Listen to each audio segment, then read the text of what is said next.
Shalom saudara, siap belajar sesuatu hari ini? Kita akan belajar firman Tuhan kali ini, dan sebelumnya kita akan siapkan hati dan pikiran kita. Kita akan datang kepada Tuhan dan saya ajak kita untuk menyembah Tuhan. Satu pujian yang menyatakan Tuhan itu jadi kekuatan dalam kehidupan kita, tempat perlindungan kita untuk selama-lamanya. Haleluya, terpujilah Engkau Tuhan. Engkaulah kekuatanku, Kau tempat perlindunganku. Saat badai menerpa, aku tak akan goyah. Aku tak akan goyah, sebab Kau sertaku.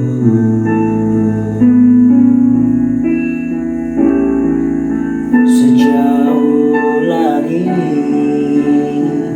dari bumi, begitu besarnya kasih-Mu. Penuhi hati kami yang rindu menyembah-Mu, Yesus. Sejauh langit dari bumi, begitu besarnya kasih-Mu. Kaulah Tuhan, kekuatanku, sukacitaku.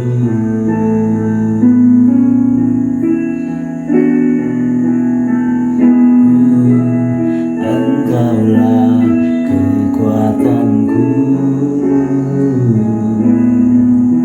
Kau tempat perlindunganku. Di saat badai menerpa, aku tak akan goyah. Aku tak akan goyah, sebab Kau sertaku.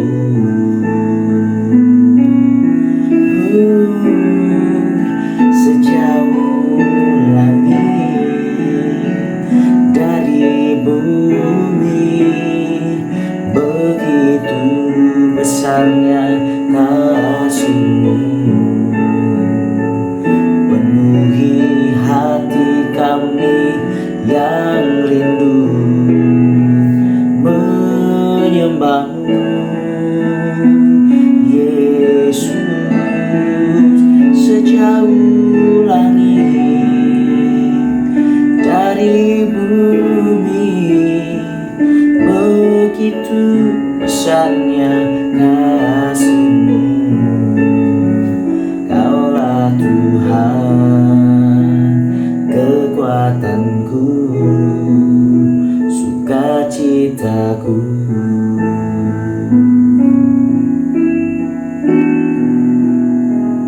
Mari satu hati kita berdoa, saudara. Bapa, kami bersyukur buat segala yang baik yang Tuhan limpahkan pada kami saat ini. Apapun dan bagaimanapun keadaan kami hari ini, kami mengerti, kami percaya Tuhan, segala yang baik Tuhan curahkan dalam kehidupan kami. Kami bersyukur untuk berkat penyertaan Tuhan, kebaikan Tuhan dalam kehidupan kami, sehingga kami boleh menikmati kasih setia Tuhan hari ini. Bapa, sebentar kami mau belajar sebagian kecil dari firman Tuhan. Kami berdoa, roh hikmat, roh wahyu, roh takut akan Tuhan, roh pengenalan akan Kristus turun atas setiap kami, sehingga saat kami belajar sesuatu dalam firman-Mu hari ini, logos boleh diubah jadi rema, dan setiap rema yang kami pegang itu boleh jadi dasar dalam kehidupan kami, dan kami boleh hidup berjalan dengan roh-Mu, boleh hidup semakin searah, bertumbuh searah kepada Kristus. Dan kami berdoa hari ini Tuhan, biarkan Engkau sendiri, Roh Kudus-Mu yang memberikan pengertian-pengertian yang membukakan setiap rahasia-rahasia kepada kami. Engkau yang mengajarkan kepada kami. Kami berdoa Tuhan seperti ladang yang keempat, ketika ditaburi benih firman Tuhan boleh mengakar kuat, berbuah, bertumbuh, bahkan berkali lipat berbuahnya untuk kemuliaan Tuhan. Terima kasih Bapa, segala pekerjaan iblis, setan, semuanya dipatahkan, dihancurkan kuasanya, dicabut cakarakannya, dilempar keluar ke tempat Tuhan siaran tidak pernah kembali. Dan kami percaya hari ini dimanapun kami berada, dikuduskan tempat dimana kami ada, dikuduskan telinga kami, hati, pikiran kami untuk kami terima beri firman Tuhan hari ini. Terima kasih Bapa, kami mau belajar bersama, kami mau bersama-sama belajar mengerti akan firman-Mu. Terima kasih Yesus, dalam nama Tuhan Yesus kami berdoa dan mengucap syukur. Haleluya. Sepenuhnya jadi kehendak Tuhan, bukan kehendak kami. Haleluya. Amin. Terima kasih. Shalom saudara, sudah siap untuk belajar firman Tuhan? Ya, kita akan belajar firman Tuhan hari ini. Dan saya harap saudara siap-siap dengan semua peralatan yang saudara perlukan. Saudara bisa, yang pertama peralatan kita hari ini, kita butuh Alkitab. Saudara bisa ambil Alkitab saudara, karena kita akan baca banyak banget ayat. Kita akan baca ayat-ayat firman Tuhan yang akan terus kita gali dan akan terus kita pelajari hari ini. Silakan ambil Alkitab saudara, karena ini yang akan jadi pusat informasi dan ini akan yang menjadi pusat dari pembelajaran kita hari ini. Dan kemudian jangan lupa saudara juga bisa siapkan pulpen atau pena, dan jangan lupa juga saudara siapkan buku catatan untuk nanti menulis poin-poin penting yang saudara dapatkan dari setiap ayat, dari segala sesuatu yang kita belajar saat ini. Saudara, ayat firman Tuhan menurut saya begitu kaya. Jadi saya sedikit bersaksi pada saudara, satu ketika saya membaca satu perikop dari firman Tuhan, dan kemudian karena terus berlanjut di pasal berikutnya, di kitab berikutnya, kemudian tiba-tiba di hari lain, di hari tertentu saya kembali membaca ayat tersebut. Dan yang saya alami saudara adalah ayat tersebut memiliki seperti mengandung makna yang berbeda. Jadi beberapa waktu yang lalu ketika saya baca, itu menguatkan saya dalam sisi saya saat itu, apa yang sedang saya alami hari itu. Tetapi beberapa waktu kemudian ketika saya baca lagi, ternyata seperti muncul rema yang baru, pengertian yang baru, ada sisi yang seperti disingkapkan. Dan saya tahu itu karya Roh Kudus atas hidup orang percaya, sehingga setiap kita benar-benar ditolong oleh Roh Kudus, pribadi yang dari Tuhan, pribadi yang dari Bapa di surga, Roh yang diutus dari surga sebagai parakletos, sebagai penolong, pribadi yang menyingkapkan hal-hal yang rahasia, pribadi yang berdoa dengan keluhan-keluhan yang terdalam yang tidak mampu kita katakan, dan Dia yang menolong kita. Dan saya yakin dan percaya setiap kita belajar firman Tuhan, kita sangat memerlukan pribadi Roh Kudus, karena Roh Allah atau Roh Kudus itu akan mengilhamkan kepada kita hal-hal dahsyat, hal-hal ajaib yang tersembunyi, yang belum pernah diketahui, hikmat-hikmat yang dari surga yang akan dicurahkan atas kita. Sudah siap belajar sesuatu hari ini? Siap? Oke saudara, kita akan belajar satu karakter yang sangat luar biasa, salah satu karakter favorit saya saudara. Kita akan belajar tentang Yosef. Ya, judulnya adalah Yosef berkarakter dan berkarunia. Wah, ini keren.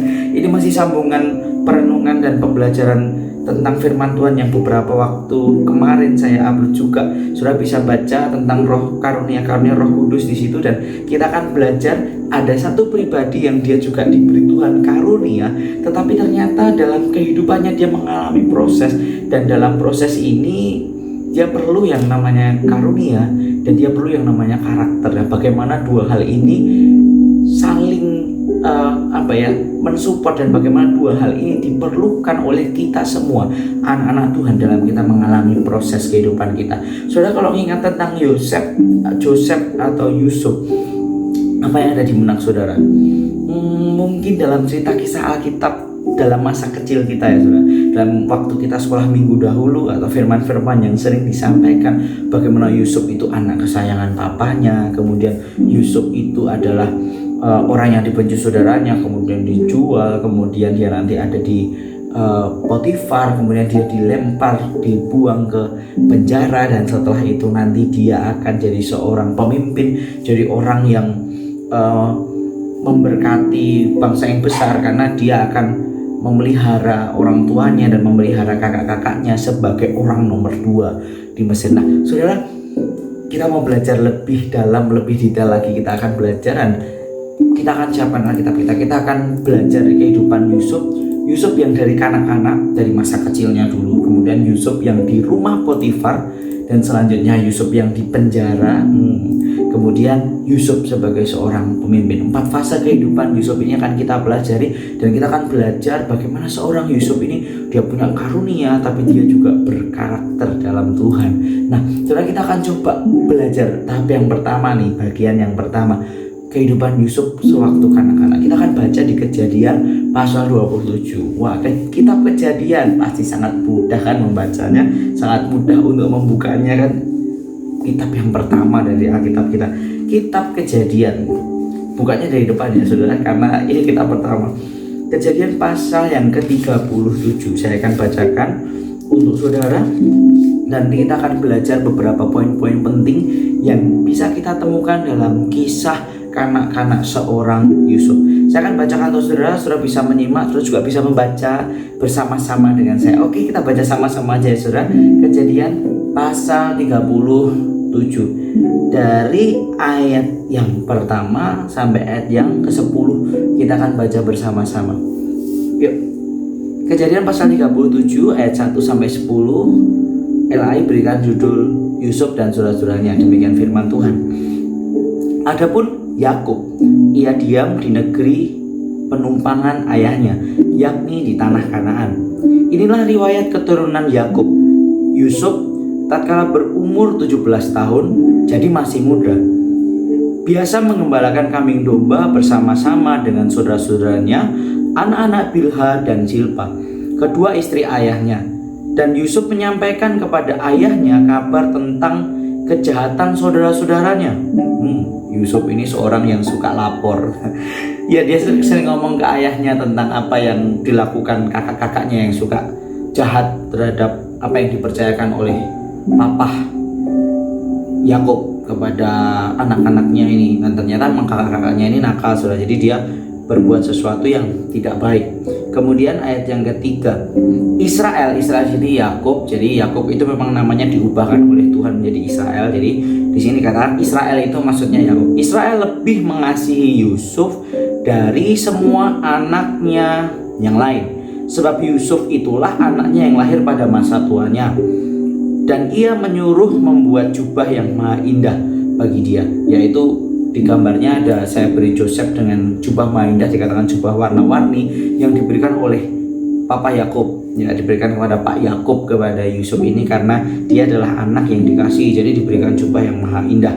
Kemudian ayat yang keempat, setelah dilihat oleh saudara-saudaranya bahwa ayahnya lebih mengasihi Yusuf dari semua saudaranya, maka bencilah mereka itu kepadanya dan tidak mau menyapanya dengan ramah. Karena ada pembedaan kasih, jadi kakak-kakaknya iri dan ya udah nggak suka sama Yusuf.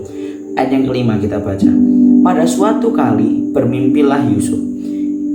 Lalu mimpinya itu diceritakannya kepada saudara-saudaranya, sebab itulah mereka lebih benci lagi kepadanya. Perhatikan, Yusuf memang sudah dibenci kan, tapi karena satu kejadian yaitu dia bermimpi, kemudian dia tambah dibenci lagi. Apa sih mimpinya? Kita coba baca di ayat 6. Karena katanya kepada mereka, coba dengarkan mimpi yang kumimpikan ini. Ayat yang ke-7, tampak kita sedang di ladang mengikat berkas-berkas gandum.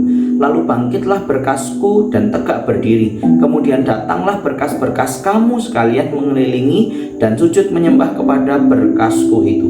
Ayat 8, lalu saudara-saudaranya berkata kepadanya, apakah engkau ini menjadi raja atas kami? Apakah engkau ingin berkuasa atas kami? Jadi makin bencilah mereka kepadanya karena mimpinya dan karena perkataannya itu. Ayat 9, lalu ia di sini Yusuf memimpikan pula mimpi lain yang diceritakan kepada saudara-saudaranya. Katanya, aku bermimpi pula tampak matahari, bulan, dan 11 bintang sujud menyembah kepadaku. Ayat 10, setelah hal itu diceritakannya kepada ayah dan saudara-saudaranya, maka ia ditegur oleh ayah. Akhirnya ayahnya atau Pak Yakub ini akhirnya menegur dia. Mimpi apa mimpimu itu? Masakan aku dan ibumu serta saudara-saudaramu sujud menyembah kepadamu sampai ke tanah. Ayat 11, maka iri hatilah saudara-saudaranya kepadanya, tetapi ayahnya menyimpan hal itu dalam hatinya. Nah, saudara, dari sini kita belajar beberapa poin yang perlu kita tahu, bahwa kehidupan masa kanak-kanak seorang Yusuf itu juga kehidupan yang ya mungkin seperti sebagian dari kita, kehidupan normal, tetapi tetap ada sedikit masalah-masalah yang muncul di situ. Coba kita ingat tadi ayat yang kedua, ya ada sebuah fakta di sini dikatakan di ayat kedua adalah inilah riwayat keturunan Yakub Yusuf tatkala berumur 17 tahun. Jadi masih muda, biasa mengembalakan kambing domba. Jadi fakta yang pertama dari kehidupan Yusuf waktu kanak-kanak ya memang dia adalah putra Yakub, bahkan putra yang paling akhir ya, dia paling kecil dan paling disayang waktu itu, bukan paling kecil, nanti masih ada Benyamin. Jadi dia adalah putra yang paling dikasihi oleh Yakub. Di ayat kedua Yusuf adalah putra Yakub. Kemudian di ayat yang kedua juga tertulis di masa mudanya Yusuf ia biasa mengembalakan kambing domba ayahnya bersama dengan saudara-saudara. Jadi sejak kecil ini dia diberikan kepercayaan oleh sang ayah atau oleh Yakub untuk menggembalakan domba-dombanya. Dan ayat yang kedua tadi juga kita baca bahwa Yusuf itu seorang yang jujur. Dia orang yang bisa dipercaya karena dia mengatakan sesuatu yang realita dan yang terjadi tentang kakak-kakaknya. Itu mungkin paling gak enak ya sudah buat kakak-kakaknya berbuat jahat, tapi sama Yusuf disampaikan kepada ayahnya. Tapi saya rasa ini adalah satu titik poin yang penting bahwa Yusuf adalah seorang yang jujur. Kemudian ayat yang ketiga dikatakan Israel lebih mengasihi dia. Jadi di ayat yang ketiga ini kita mengetahui bahwa Yakub itu lebih mengasihi Yusuf dari anak-anaknya yang lain. Jadi kehidupan Yusuf masa kanak-kanak, dia adalah anak kesayangan papahnya. Dan kemudian ayat yang ketiga, Yusuf ini diberikan pakaian yang maha indah, jubah yang maha indah, yang akhirnya di ayat yang keempat dikatakan saudara-saudara Yusuf jadi benci sama Yusuf. Dan kemudian di ayat yang kelima sampai 11 tadi dikatakan tentang mimpi Yusuf, bagaimana berkas-berkasnya tentang 11 saudaranya akan sujud menyembah kepada dia, bahkan bulan bintang yaitu ayah dan ibunya yang akan menyembah kepada dia. Nah, saudara tentu tahu itu nanti akan digenapi, tapi coba bayangkan di sisi ini bagaimana seorang Yusuf dengan keluguannya, dengan kejujurannya dia menyampaikan apa yang terjadi dalam hidupnya, tetapi yang dia dapat adalah sebuah kebencian. Saya rasa menjadi dikasihi itu memang pasti ada orang yang tidak suka ya, tapi mari saudara kita coba belajar, kita coba lihat sisi kehidupan Yusuf. Dia seorang yang dikasihi oleh ayahnya, dia mendapat satu kehormatan di masa kecilnya, dia diangkat lebih tinggi dari saudara-saudara yang lain, terbukti dia diberi jubah yang maha indah. Tapi ternyata tidak hanya yang enak-enak yang dialami oleh Yusuf. Kalau saudara baca masih di pasal 37 dari ayat 12 sampai 36, yaitu judul perikopnya Yusuf dijual ke tanah Mesir. Saudara akan melihat bagaimana ketika si Yusuf ini datang, ketika ke 11 kakaknya ke saudara-saudaranya ya, yang lain sedang mengembalakan domba, kemudian nanti si Yusuf ini datang dan akhirnya marahlah para saudara-saudaranya, kakak-kakaknya ini marah. Kemudian yang terjadi, Yusuf ini nanti dimasukkan ke dalam sebuah sumur yang kering, dan kemudian setelah itu mereka sebenarnya hendak membunuh dia, tapi kemudian ada kakaknya Yehuda, ayat 26 saya akan bacakan untuk saudara. Lalu kata Yehuda kepada saudara-saudaranya itu, apakah untungnya kalau kita membunuh adik kita itu dan menyembunyikan darahnya? Marilah kita jual dia kepada orang Ismail ini, tetapi janganlah kita apa-apakan dia, karena ia saudara kita, darah daging kita. Dan saudara-saudaranya mendengarkan perkataannya itu. Nah, di ayat ini sudah menunjukkan bagaimana akhirnya si Yusuf ini harus dijual. Dan yang terjadi adalah si ayah atau Israel atau si Yakub ini ditipu oleh kakak-kakak Yusuf dan dikatakan bahwa anakmu ini mati, Pak. Jadi anakmu ditekan singa dan dia mati. Padahal pada kondisi yang sesungguhnya seorang Yusuf ini sedang mengalami dijual, dia dijadikan budak ke Mesir.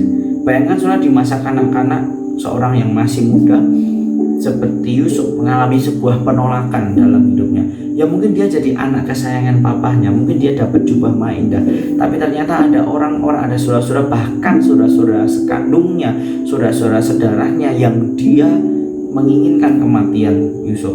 Jadi saudara, di sini kita belajar bahwa dalam kehidupan masa kecil, masa kanak-kanak, masa remajanya si Yusuf ini, dia memang memang mengalami hal yang menyenangkan dengan menjadi orang kesayangan, tetapi ternyata dia juga mengalami satu bagian hidup yang tidak menyenangkan, bahwa dia harus dibuang oleh kakaknya. Bahkan dia difitnah, dia dikatakan dia sudah mati gitu, padahal sebenarnya dia dibunuh oleh kakaknya. Yaitu yang bisa kita pelajari dari sini. Nanti kita akan coba belajar di hal yang selanjutnya, dan kita akan coba mengerti sebenarnya apa yang terjadi, sebenarnya apa yang sedang Tuhan kerjakan dalam kehidupan seorang Yusuf. Kemudian kita coba belajar di fase yang kedua dalam kehidupan Yusuf di rumah Potifar. Nah, rumah Potifar dia adalah seorang yang membeli Yusuf. Jadi setelah dia dibuang, ada seorang kaya yang membeli Yusuf sebagai budaknya, dan ini pasti juga sangat terkenal momen ini, di mana nanti dia akan digoda oleh tante Potifar. Tapi coba kita akan belajar lebih detail dari ayat per ayat. Kejadian pasal 39, hanya beberapa pasal setelahnya dari 37, di 38 tentang Yehuda dan Tamar. Jadi kita tidak sedang bahas itu, tapi kita akan bahas loncat di pasal 39. LAI berikan judul Yusuf di rumah Potifar. Ada beberapa hal yang perlu kita pelajari nanti sudah dari ayat-ayat ini, bagaimana Tuhan mengerjakan sesuatu yang ajaib juga ketika Yusuf ini ada di rumah Potifar. Kalau sudah ingat, ada beberapa hal yang kita akan belajar. Jadi sudah bisa baca nanti ayat 1 sampai ayat semuanya, ayat 23 sudah bisa baca, dan kita akan coba baca satu persatu dan kita akan temukan poin-poin di dalamnya. Oke, Yusuf di rumah Potifar, Kejadian pasal 39. Kita akan baca. Adapun Yusuf telah dibawa ke Mesir, dan Potifar, seorang Mesir, pegawai istana Firaun, kepala pengawal raja, membeli dia dari tangan orang Ismail yang telah membawa dia ke situ. Jadi setelah tadi dijual oleh saudara-saudaranya kepada orang Ismail, kemudian setelah itu si Yusuf ini dibeli lagi oleh Potifar dari seorang Ismail. Ayat yang kedua kita coba baca. Tetapi Tuhan menyertai Yusuf. Wah, luar biasa. Tetapi Tuhan menyertai Yusuf sehingga ia menjadi seorang yang selalu berhasil dalam pekerjaannya. Maka tinggallah ia di rumah tuannya orang Mesir itu. Nah, di sini kita belajar bahwa ada pribadi Tuhan, ada Tuhan yang menyertai Yusuf sehingga ia menjadi orang yang selalu berhasil dalam pekerjaannya. Itu ada di ayat yang kedua. Kemudian ayat yang ketiga, setelah dilihat oleh tuannya bahwa Yusuf disertai Tuhan, bahwa Tuhan membuat berhasil segala sesuatu yang dikerjakannya. Ayat yang keempat, maka Yusuf mendapat kasih tuannya dan ia boleh melayani dia. Kepada Yusuf diberikannya kuasa atas rumahnya dan segala miliknya diserahkan pada kekuasaan Yusuf. Ya, perhatikan saudara, di sini kita belajar bahwa ketika seseorang itu diberkati Tuhan, ketika seseorang itu ada penyertaan Tuhan, ya, ternyata Tuhan membuat Yusuf ini menjadi berhasil. Jadi hasil kinerja baik itu dapat dilihat. Jadi orang yang diberkati Tuhan, biasanya orang itu akan dapat promosi, dan akhirnya orang-orang di sekitarnya juga akan memberikan kepercayaan kepada dia. Ini terjadi pada Yusuf, saudara. Hasil kinerjanya baik, dia disertai Tuhan, dan orang melihat, oh, orang ini orang yang disertai Tuhan. Saya yakin orang Mesir itu ya tahu tentang Tuhan, tetapi dia tidak mengerti tentang Allah Israel. Kita tidak tahu tentang Tuhan kita, dan tetapi orang ini mengerti bahwa ada sesuatu yang bekerja dahsyat dalam Yusuf, sehingga Yusuf ini apapun yang dilakukan jadi berhasil. Maka yang terjadi, dia itu dilihat oleh tuannya, dan ayat yang keempat, dia mendapat kasih dari tuannya. Dia dipercaya banyak hal. Nah, perhatikan saudara, kalau kita diurapi, kita diberkati Tuhan, dan kita jadi pribadi yang disertai Tuhan, namun kehidupan kita tidak memunculkan buah-buah kebaikan, maka akan menjadi sebuah tanda tanya besar. Sebenarnya pribadi seperti apa yang menolong kita? Kalau Tuhan kita baik, memelihara kita, adalah hal yang sebuah kepastian, dan kita pasti akan juga menjadi baik. Jadi saya percaya orang yang benar-benar ada dalam tuntunan Tuhan, ada dalam penyertaan Tuhan, dia hidup melangkah bersama Tuhan, dia akan juga mengalami buah-buah. Maka itu yang akan kita pelajari nanti. Jadi bagaimana seseorang yang diberikan karunia pemberian yang dari Tuhan, dia juga akan diimbangi dengan karakter yang baik, sehingga orang akan melihat hidupnya ternyata luar biasa, menjadi berkat dan dipakai Tuhan. Dan yang penting ini saudara, orang-orang dapat melihat, dapat mengecap buah yang baik dari kehidupan kita, dan mereka akan memuliakan Tuhan karena kasih dan kuasanya yang ada dalam hidup kita. Nah saudara, ayat yang kelima coba kita baca saudara. Sejak ia memberikan kuasa dalam rumahnya, sejak ia di sini Potifar memberikan kuasa dalam rumahnya dan atas segala miliknya kepada Yusuf, Tuhan memberkati rumah orang Mesir itu karena Yusuf, sehingga berkat Tuhan ada atas segala miliknya, baik yang di rumah maupun yang di ladang. Nah, ini hal yang sangat luar biasa, bahwa ketika ada orang yang diberkati Tuhan, orang-orang di sekelilingnya juga ikut diberkati Tuhan. Karena saya yakin dan percaya bahwa Tuhan itu pribadi yang mengasihi, Tuhan itu pribadi yang baik, sehingga ketika Dia menyertai kita, Dia menolong kita, setiap perbuatannya juga akan baik bagi kehidupan kita. Dan kita orang-orang yang dipimpin oleh Allah yang baik juga akan mengerjakan hal-hal baik, saudara. Dari sini kita belajar bahwa Yusuf, orang yang disertai Tuhan, diberikan kasih karunia yang dari Tuhan, ternyata dia juga diimbangi, dia dibentuk Tuhan, memiliki karakter yang baik. Coba kita lanjut dulu, nanti kita di belakang akan belajar lebih banyak. Coba kita akan baca ayat yang ke-6. Segala miliknya diserahkannya pada kekuasaan Yusuf, segala milik Potifar diserahkan kepada Yusuf, dan dengan bantuan Yusuf ia tidak usah lagi mengatur apapun selain dari makanannya sendiri. Sampai segitunya loh saudara, Potifar sampai nggak ngurus apapun kecuali tentang makanannya. Semua yang di rumahnya, semua yang pemberes-beres di rumah, semua yang melakukan hal-hal pekerjaan rumah sudah dikerjakan oleh Yusuf. Karena Yusuf memang bisa dipercaya dan dia adalah orang yang terlihat kualitas hidupnya, sehingga dengan mata biasa, dengan orang-orang yang tidak mengenal Tuhan pun, orang menyadari bahwa Yusuf ini diberkati Tuhan. Yusuf ini ada sesuatu yang berbeda, ada roh yang luar biasa yang bekerja, yaitu roh Allah sendiri. Sehingga adalah hal yang biasa kalau sesuatu yang dari Tuhan itu akan berdampak baik. Ya, sesuatu yang dari Tuhan karena dia baik, berawal dari Tuhan, dia juga akan memberikan dampak-dampak kebaikan bagi setiap kita. Kita coba baca ayat yang selanjutnya. Mulai dari ayat yang ke-6b, kita akan mulai lihat di sini ada muncul konflik. Adapun Yusuf itu manis sikapnya dan elok parasnya. Dia sudah sikapnya baik, orangnya tampan ya, dia orangnya ganteng.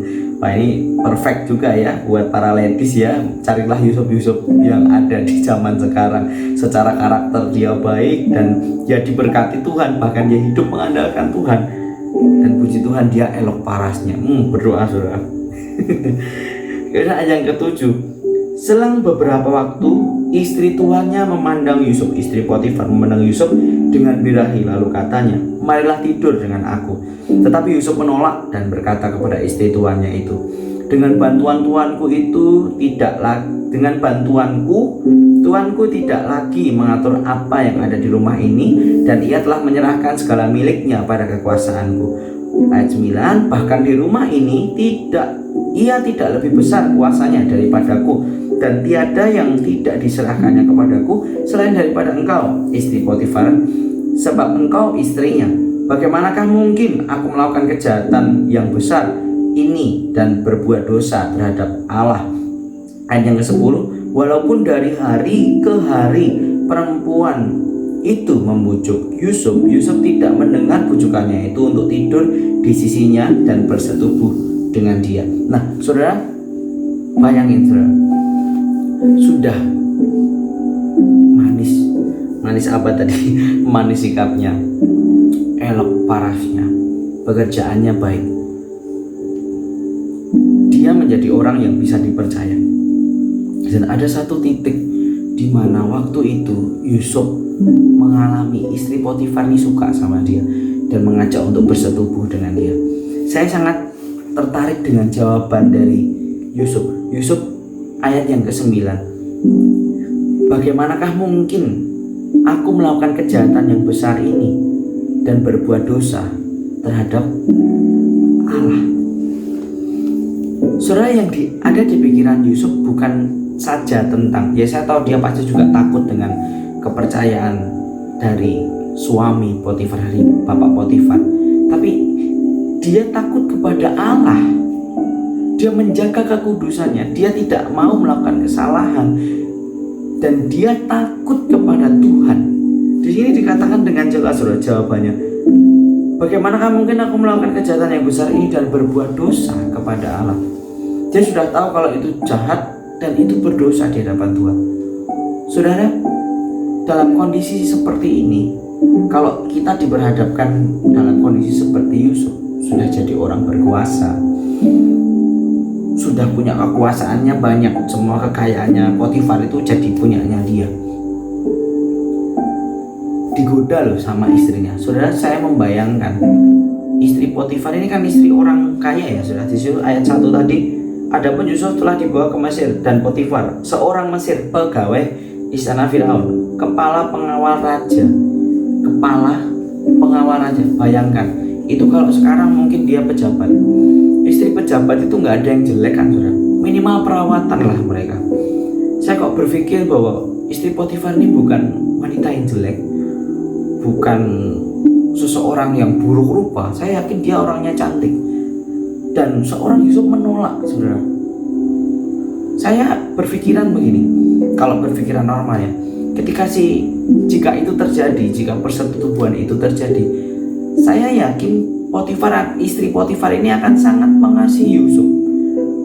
Karena saudara, kalau sudah baca terus sampai ayat yang ke-20, yang terjadi nanti, karena setiap hari dikatakan di ayat yang ke-10, walaupun hari demi hari perempuan itu membujuk, nggak sekali loh saudara, sekali, dua kali, berhari-hari dibujuk terus, dan akhirnya Yusuf menolak karena dia tidak mau melakukan kesalahan dan dia tidak mau berbuat dosa terhadap Allah. Dan ada satu ketika di mana mungkin si istri Potifar ini sudah jengkel, akhirnya difitnah lah si Yusuf. Saudara bisa baca nanti dari ayat yang ke-11 sampai ayat yang ke-19. Si Yusuf ini difitnah, dan istri Potifar berkata kepada Potifar bahwa sebenarnya Yusuf hendak memperkosa dia. Dan ayat yang ke-20 saya akan bacakan untuk saudara. Lalu Yusuf ditangkap oleh tuannya dan dimasukkan ke dalam penjara, tempat tahanan raja dikurung. Demikianlah Yusuf dipenjarakan di sana. Lagi-lagi saudara, tadi waktu masa kanak-kanak dia dipercaya oleh ayahnya, dia berkata jujur. Yang dia dapat apa? Dia cuma dapat kebencian dari saudara-saudaranya. Dia dibuang di sumur kering, dia dijual kepada orang Israel, Ismail. Dan fase yang kedua, kembali dia orang yang bisa dipercaya lagi. Dia orang yang jujur, dia orang yang mengatur segala yang ada dalam rumah Potifar. Dia orang yang dipercaya, tapi dia dapatkan efek yang epic comeback yang gak sesuai. Dia malah difitnah oleh istri Potifar, dan dia berakhir di penjara. Bukan penjara biasa. Ayat 20 mengatakan dimasukkan ke dalam penjara tempat tahanan raja. Jadi bukan tahanan yang biasa, tahanan orang-orang yang berurusan dengan raja-raja. Tahanan raja dikurung. Yusuf dipenjarakan di situ, saudara. Yusuf dihukum di situ. Yusuf diperlakukan seperti para penjahat-penjahat yang bersalah kepada raja, karena memang Potifar ini kan pejabat raja, orang yang jadi pemimpin pengawal raja. Jadi saya percaya ada penjara yang berbeda, bukan penjara yang elit, tetapi penjara yang pasti punya tingkat hukuman yang lebih keras. Dan bayangkan saudara, sudah baik, sudah bisa dipercaya, dilihat pekerjaannya luar biasa, tapi dia masih mengalami dibuang, direndahkan, difitnah. Dari fase yang kedua ini, mungkin kita mengalami hal seperti itu, saudara. Ada pernah kita diterima dengan ujian seperti fase kanak-kanaknya si Yusuf, tapi ternyata ada orang-orang di sekitar kita yang gak suka sama kita. Atau kita ada dalam kehidupan keduanya si Yusuf, kita sedang dalam sebuah proses dan kita bisa dipercaya, Dan ternyata dalam penawaran itu kita ditawari sesuatu yang menyimpang dari kebenaran. Ada berapa banyak dari kita yang, oh Anda bisa naik jabatan, tapi tinggalkan Tuhan ya. Anda bisa mendapat pangkat yang lebih tinggi, tapi tolong tinggalkan imanmu ya terhadap Yesus. Seberapa banyak kita pernah mengalami itu? Sudah, dunia punya promosinya, dunia punya cara untuk mempromosikan kita, tetapi Tuhan juga punya cara yang ajaib untuk kita. Kita akan nanti belajar lebih lagi dalam fase yang ketiga dan keempat. Menyenangkan ya saudara, ternyata ada beberapa hal yang menarik dalam kehidupan seorang Yusuf. Yusuf yang ternyata 2 kali loh saudara mengalami hidup di mana dia sebenarnya baik, tapi ternyata dia mengalami sesuatu yang gak sepadan dengan kebaikannya. Dan apakah Tuhan diam atas semuanya? Coba kita nanti akan lihat setelah ini. Kita akan lihat selanjutnya kehidupan Yusuf di fase yang ketiga, yaitu di penjara. Kita akan coba baca bagaimana Yusuf di penjara. Dia sudah pernah jujur, tapi dia akhirnya direndahkan. Dia pernah bekerja dengan baik dan akhirnya dipenjarakan. Lalu bagaimana dengan Yusuf yang dipenjara? Apakah dia akan berbeda? Atau dia akan tetap menjadi pribadi yang jujur, pribadi yang bisa dipercaya? Coba kita baca di Kejadian pasal 39 sampai 40. Saya akan bacakan untuk saudara. Jadi tadi di ending ayat 39, ayat 21, saya akan bacakan untuk saudara. Kita baca sama-sama Kejadian pasal 39 ayat 21. Tetapi Tuhan menyertai Yusuf. Perhatikan, Tuhan tetap menyertai Yusuf. Kenapa? Dia pribadi yang takut kepada Tuhan. Sekalipun dia jatuh, dia dibuang ke penjara, tetapi alasannya adalah karena dia takut kepada Tuhan, dia mengasihi Tuhan. Maka Tuhan tetap menyertai Yusuf. Ayat 21, tetapi Tuhan menyertai Yusuf dan melimpahkan kasih setianya, kasih setia Tuhan kepada Yusuf, dan membuat Yusuf kesayangan bagi kepala penjara. Wow. Jadi pertama kesayangan papahnya, yang kedua jadi orang kepercayaannya Potifar, dan saya yakin juga disayang Potifar, dan yang ketiga dia dibuang di penjara dan dia tidak berubah. Dia tetap dikasihi oleh orang di sekitarnya. Dikatakan di sini Yusuf menjadi kesayangan bagi kepala penjara. Wow, luar biasa. Ayat 22, sebab itu kepala penjara mempercayakan semua tahanan dalam penjara itu kepada Yusuf, dan segala pekerjaan yang harus dilakukan di situ dialihkan yang mengurusnya. Ada sesuatu yang sama. Di masa kanak-kanak, Yusuf dipercaya oleh ayahnya, sehingga dia malah ngawasi kakak-kakaknya dalam mengembalakan domba. Dan Yusuf lapor dengan ayahnya apa adanya, apa yang dibuat oleh kakak-kakaknya, kejahatan kakak-kakaknya. Di rumah Potifar sama, dia bisa dipercaya lagi. Ini memang karakternya Yusuf, saudara. Karakternya Yusuf yang takut akan Tuhan. Dia mengerjakan sesuatunya seperti untuk Tuhan dan bukan untuk manusia. Dia mengerjakannya dengan baik, sehingga orang-orang di sekitarnya mempercayakan tanggung jawab kepada Yusuf. Nah, seberapa banyak kita bisa dipercaya? Ternyata dengan dipercaya kita juga bisa membuat orang-orang di sekitar kita mempercayai apa yang mereka percayakan. Jadi pekerjaan, tanggung jawab bisa dipercayakan pada kita. Bahkan kita bisa menjadi saksi dalam kehidupan orang-orang sekitar kita saat kita bisa dipercaya.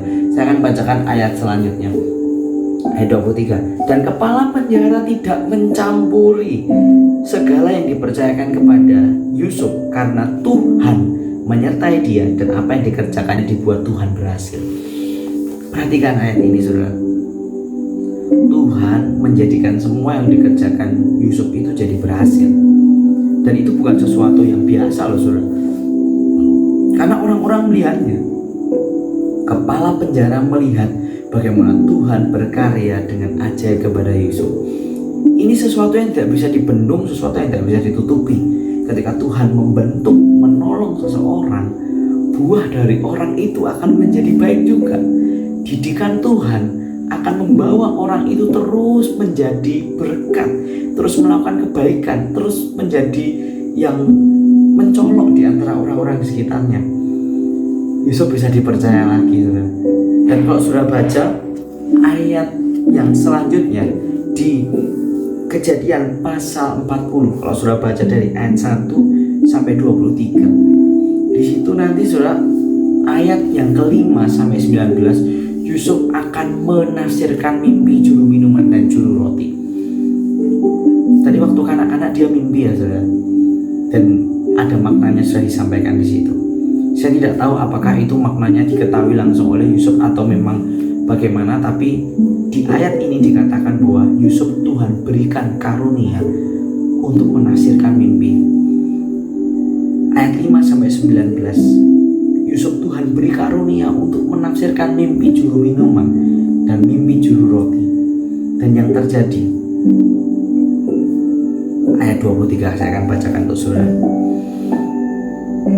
Tetapi Yusuf tidaklah diingat oleh kepala juru minuman itu, melainkan dilupakannya. Tragis ya saudara. Saya merasa saya kadang kalau membaca kehidupan Yusuf masih setengah gitu ya, saya merasa kok hidupnya gak adil sih. Dipercaya papahnya loh, jujur loh, masih aja ada orang iri. Dijatuhkanlah dia, dijual dia. Sudah naik, dia bisa dipercaya di rumah Potifar. Ada tawaran, kok tawarannya menyimpang dari kebenaran. Dia menolak itu karena dia tahu itu salah. Kok ya dijatuhkan lagi, dia dilempar ke penjara. Di penjara mulai bisa dipercaya lagi. Kok ya dihianati lagi sama orang. Sudah pernah gak mengalami ini? Berjuang untuk jadi baik, berjuang untuk terus melakukan kebenaran, tapi timbal baliknya itu gak sesuai. Kok kayaknya Tuhan itu gak membela saya ya? Kok kayaknya Tuhan tidak menerbitkan kebenaran saya seperti fajar ya? Ada apa ya? Saudara, ada hal yang perlu kita tahu bahwa rencana Tuhan itu tidak dari Yusuf anak-anak sampai dia di penjara, tapi rencana Tuhan itu dari Yusuf lahir sampai dia mati. Dan itu sampai finish, dari start sampai finish. Kalau kita belum melihat sesuatu yang besar, sesuatu yang spektakuler, sesuatu yang adalah menyatakan kemuliaan Tuhan dengan luar biasa, mungkin kita belum ada di ending kehidupan kita.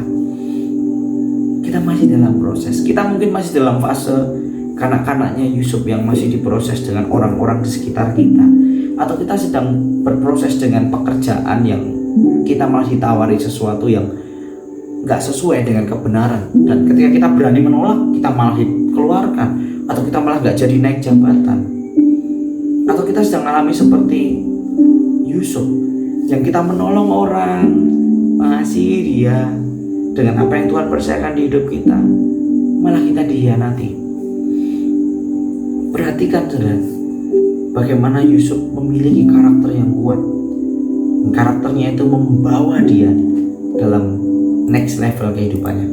Kehidupan Yusuf yang selanjutnya, bagian yang keempat, puncak kehidupan Yusuf. Kejadian pasal 41 sampai 45. Yusuf jadi seorang pemimpin. Wow.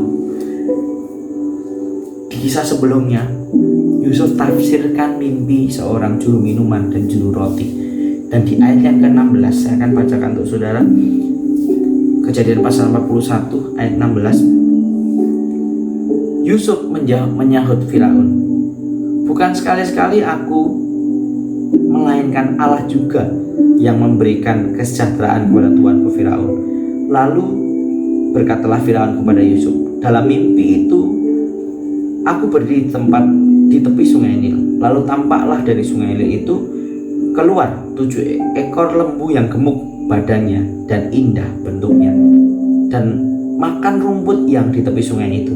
Tetapi kemudian tampaklah juga keluar 7 ekor lembu yang lain, kulit pemalut tulang, sangat buruk bangunnya dan kurus badannya. Tidak pernah kulihat yang seburuk itu di seluruh tanah Mesir. Ayat 20. Lembu yang kurus dan yang buruk itu memakan ke-7 ekor lembu gemuk yang mula-mula. 21. Lembu-lembu ini masuk ke dalam perutnya, tetapi walaupun telah masuk ke dalam perutnya, tidaklah kelihatan sedikit pun tandanya bangunnya tetap sama buruknya seperti semula.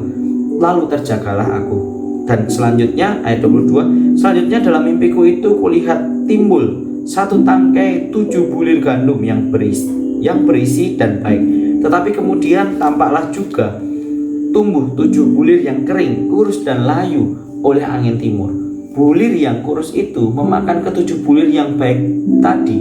Telah kuceritakan hal ini kepada semua ahli, dan seorang pun tak ada yang dapat menerangkannya kepadaku. Ini mimpinya Firaun yang gak bisa orang tahu. Orang pintar di Mesir gak ada yang tahu. Orang berhikmat, ahli mimpi itu gak ada yang tahu. Tapi saudara, saya lanjut ke ayat 25 ya saudara.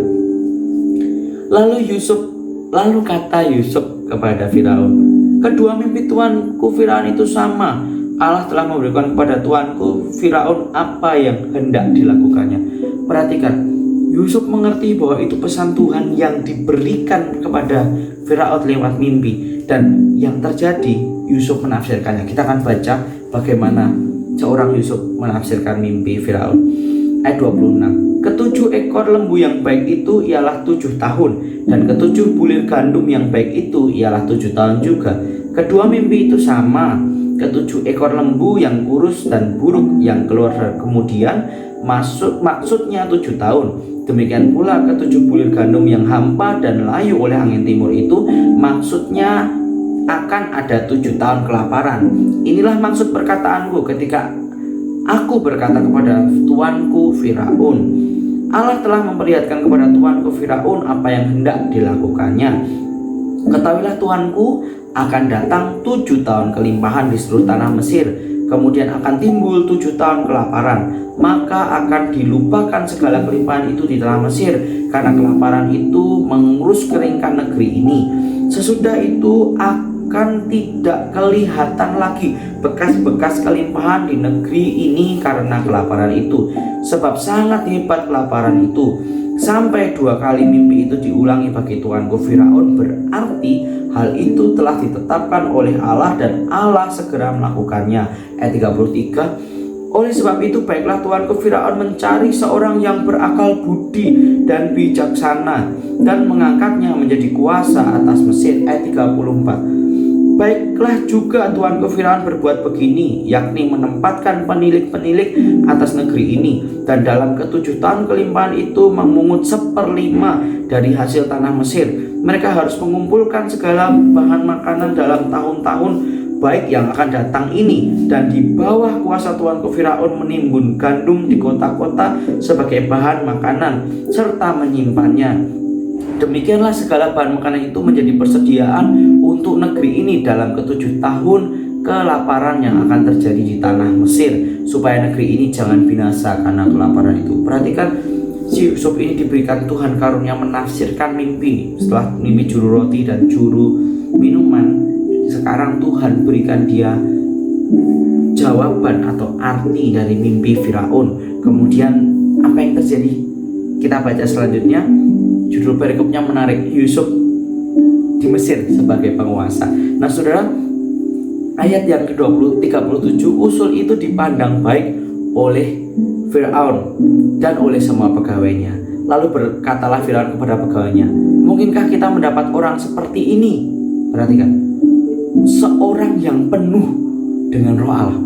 Orang biasa, si Firaun yang tidak kenal Tuhan kita, dia tahu ada roh yang besar, ada roh Allah yang bekerja dalam diri Yusuf, karena dia mampu menafsirkan mimpi dengan sangat tepat dan akurat. Bahkan diberikan cara bagaimana mengatasi 7 tahun masa kelimpahan dan juga 7 tahun masa kelaparan.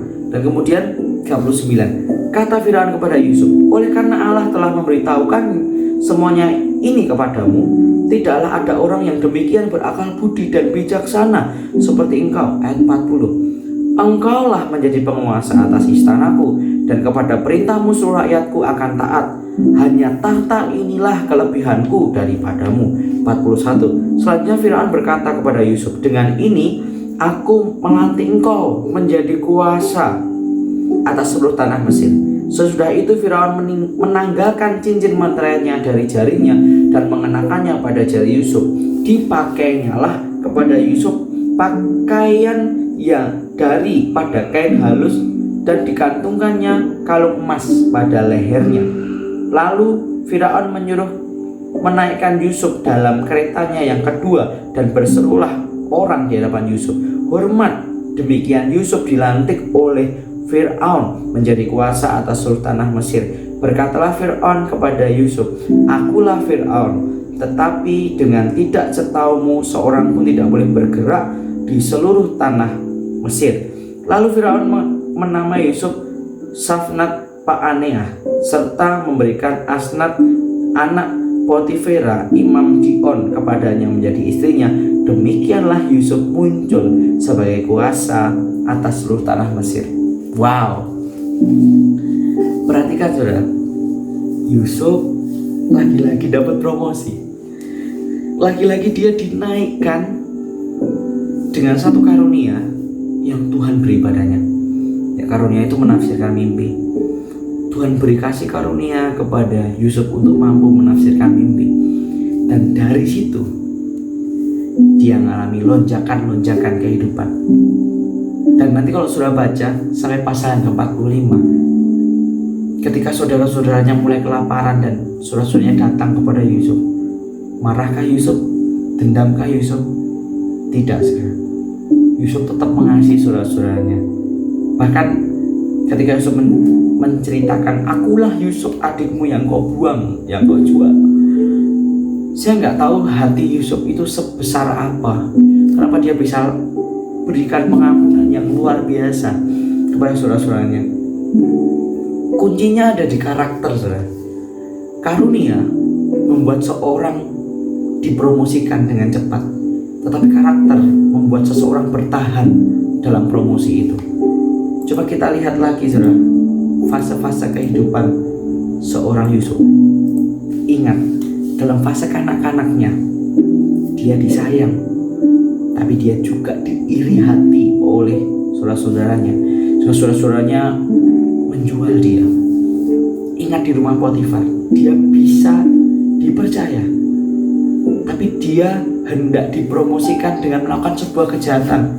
Saya yakin kalau si Yusuf melakukannya, dia akan tambah disayang istri Potifar. Tapi dia tidak memilih itu. Dia tetap takut kepada Tuhan.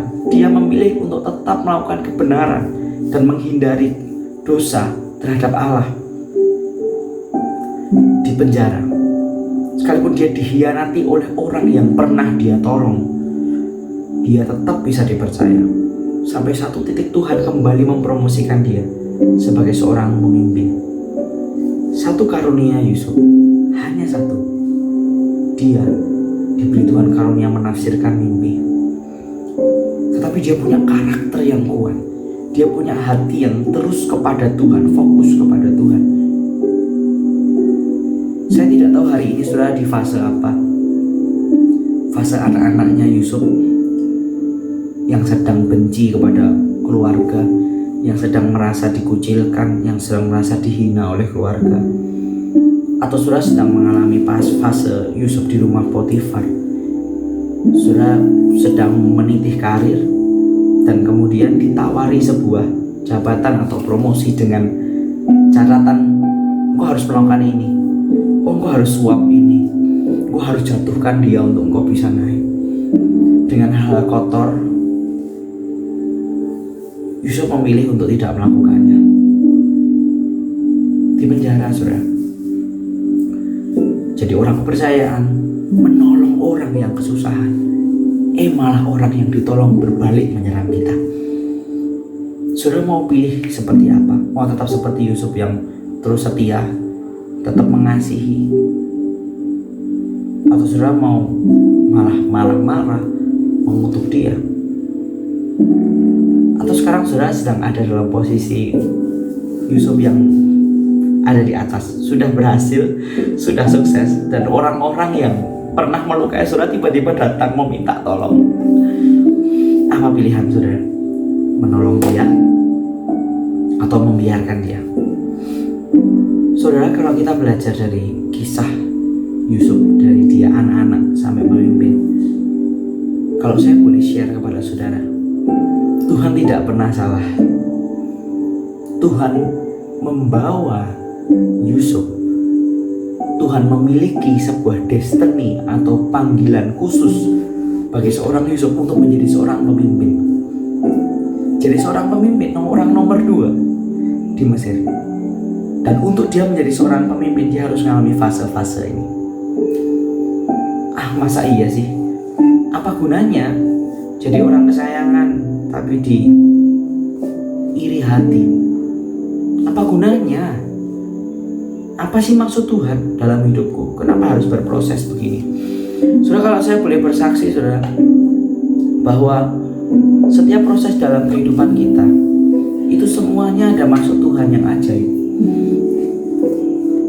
Coba kita mulai merenungkan ini. Yusuf jadi seorang pemimpin. Apa sumbangsih dia dalam fase anak-anaknya? Saudara, ketika Yusuf menjadi seorang pemimpin, dia dipercaya oleh Firaun untuk mengelola semua hal yang ada dalam sebuah kerajaan. Ada apa aja sih di kerajaan? Jadi Yusuf itu kan mengelola gandum, mengelola pertanian, mengelola keluar masuknya makanan. Dia juga menimbun makanan untuk masa kesukaran. Dia juga jual beli, yang dijual harus sekian, yang dibeli harus sekian. Dia mengatur banyak orang. Coba saudara, dari mana dan kapan Yusuf belajar untuk dipersiapkan jadi seorang pemimpin? Jawabannya ada di hidupnya yang sebelumnya. Coba kita tarik ke belakang. Yusuf tadi di dalam keluarganya, dia orang yang bisa dipercaya oleh ayahnya. Dia memimpin kakak-kakaknya sekalipun dia paling muda.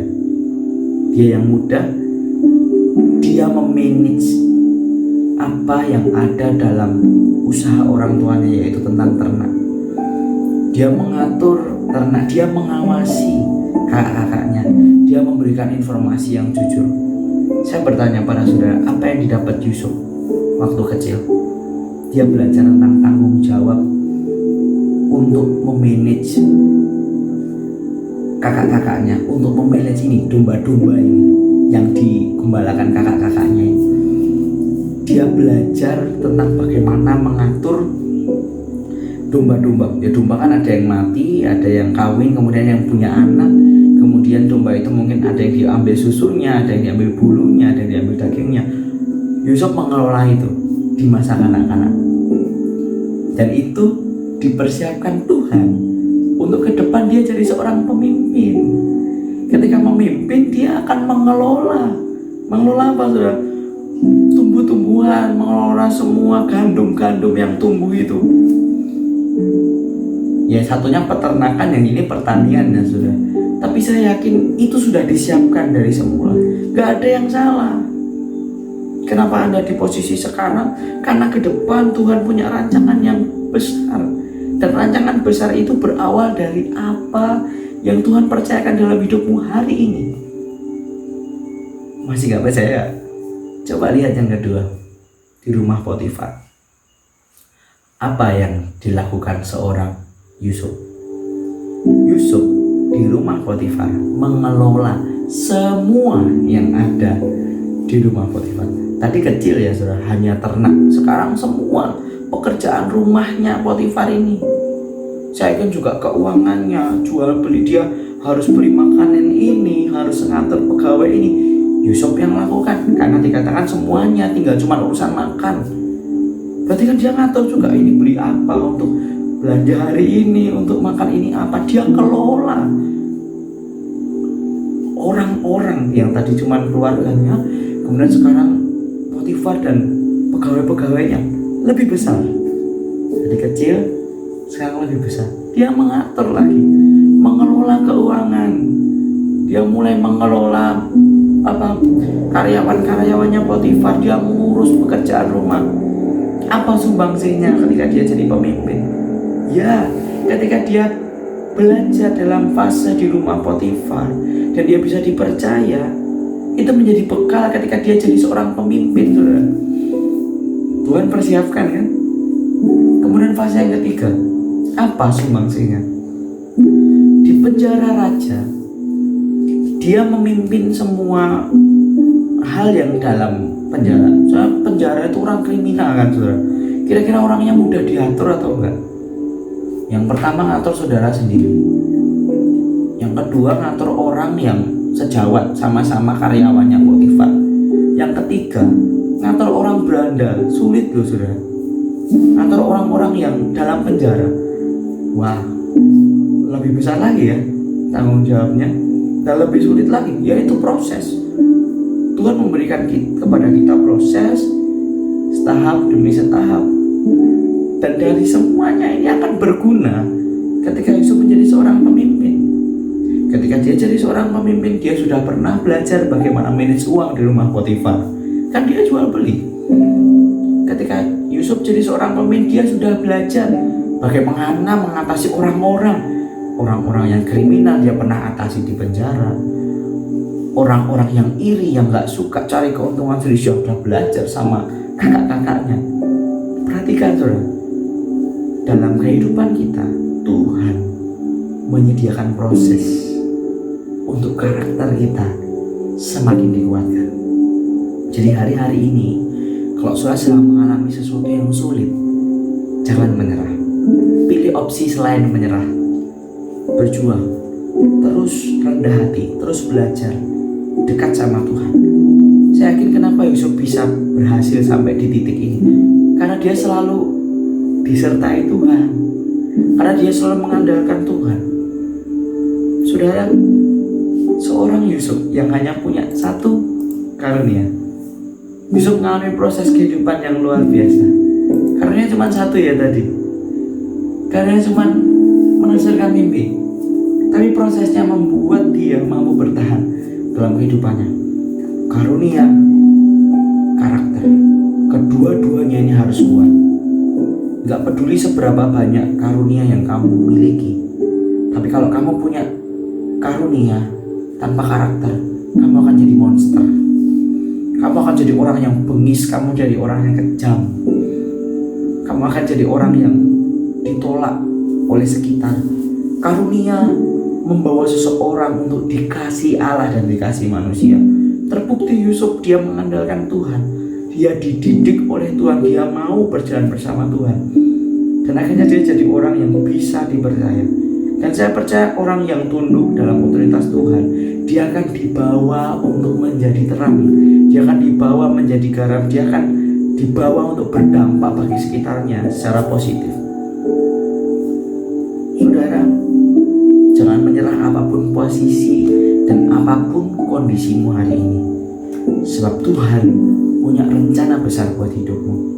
Karuniamu akan dipakai Tuhan untuk mempromosikan kehidupanmu, tetapi karakter yang perlu kita proses bersama Tuhan. Jadi saya yakin dan percaya karunia itu instan karena itu dari Tuhan dan diberikan secara langsung. Maka orang-orang diberi Tuhan karunia ya langsung bisa, tidak ada latihan untuk sebuah karunia, karena karunia itu pemberian Allah secara cuma-cuma. Karis itu pemberian Allah, jadi itu cuma-cuma diberi oleh Tuhan, tetapi karakter itu on proses.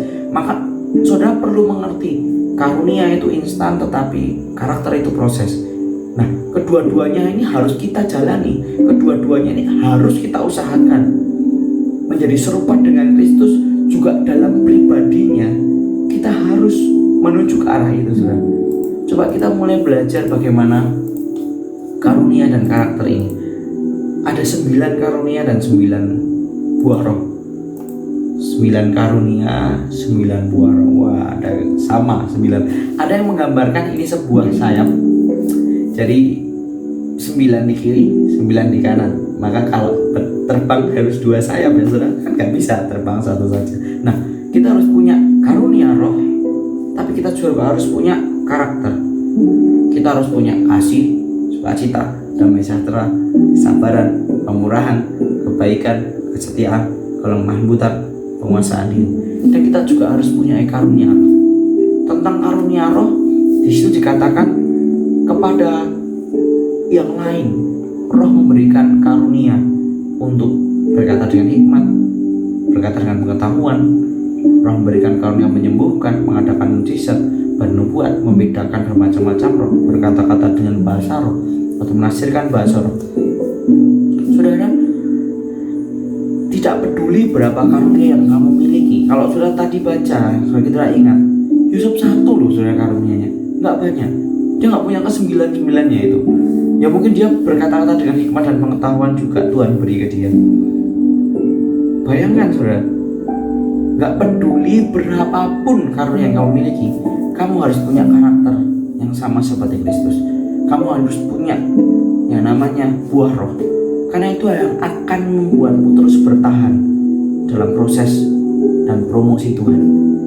Karunia membuat seseorang cepat dipromosikan, karena karunia ini memang spektakuler. Karena ini selalu menggemparkan dan membuat semua orang kaget. Wah ini luar biasa nih, dia dipakai Tuhan, dia diurapi Tuhan nih, dia mengerjakan tanda ajaib nih. Tapi tanpa karakter, dia tidak akan pernah bisa bertahan lama. Kalau saudara ingat bagaimana Simpson, dia diberi Tuhan karunia kekuatan. Wah man, powerful. Dia punya kekuatan fisik yang luar biasa, dia berperang selalu menang. Tapi dalam suatu ketika dia jatuh cinta dan hatinya lemah, dia tidak punya penguasaan diri, akhirnya dia harus jatuh. Seberapa banyak dari kita yang hari-hari ini sedang mengalami proses? Seberapa banyak dari kita yang mungkin sedang mengalami fase-fase dalam kehidupan Yusuf, yang mungkin sedang dibenci orang-orang sekitar, yang mungkin tadi sedang mengalami satu proses tapi harus menolak kebenaran, atau dihianati orang-orang yang pernah kita tolong. Tuhan lihat kita saat ini saudara. Maukah kita jadi pribadi yang tetap seperti Kristus, melakukan yang Kristus lakukan? Ini bagian dari promosi kehidupan kita. Karunia dan karakter. Sebagai pengikut Kristus, kita nih harus mengusahakan diri untuk kita peroleh karunia rohani. Tapi juga jangan lupa untuk mengusahakan diri untuk senantiasa memiliki buah-buah roh. Jangan sampai berkarunia tanpa berkarakter. Karunia tanpa karakter, monster.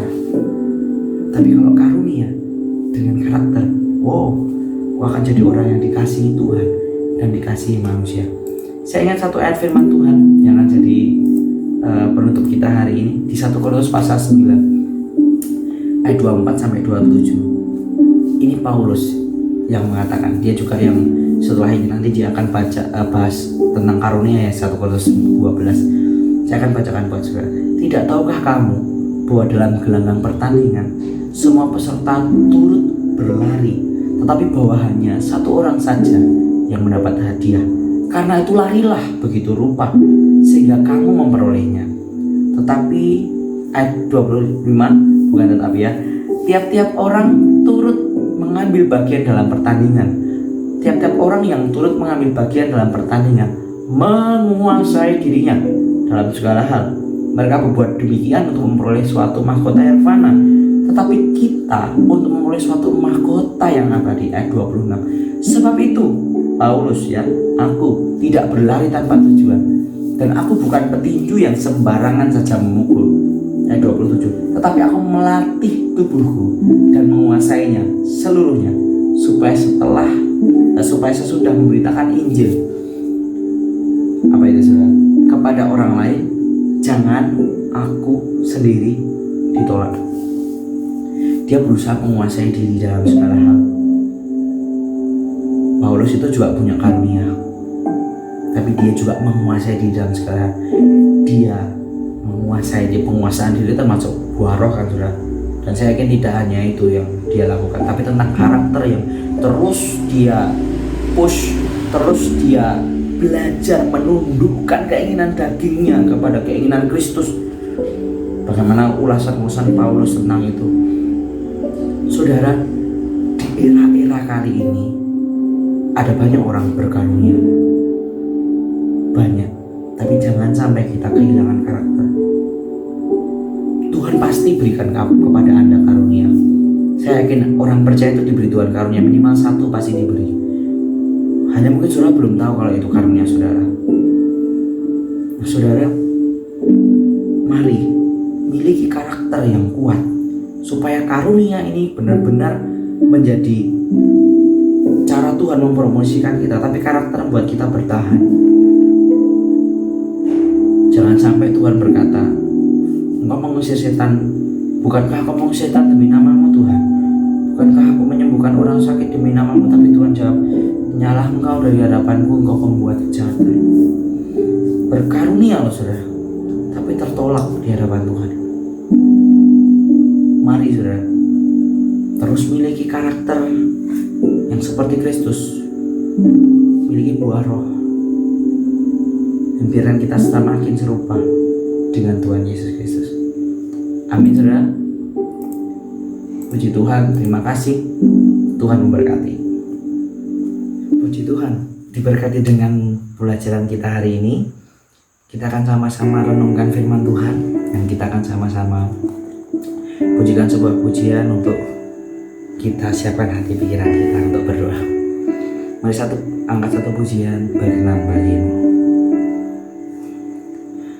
Pulihkan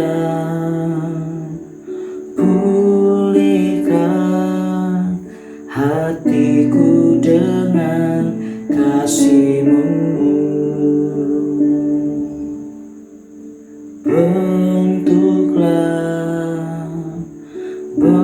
Bentuklah hatiku jadi seperti-Mu.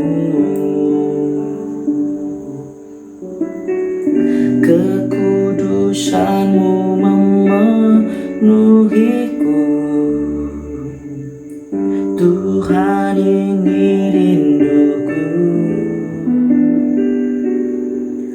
Ubah hatiku seperti hati-Mu. Kudus berkenan bagi-Mu.